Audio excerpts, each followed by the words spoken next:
Lapla for lunch. Ang laki tilapia.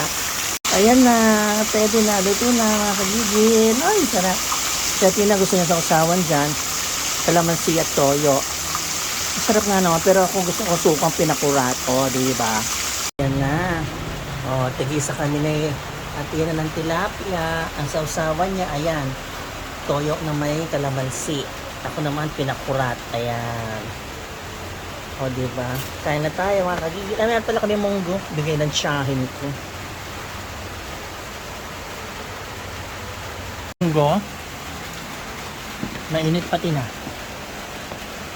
Sarap.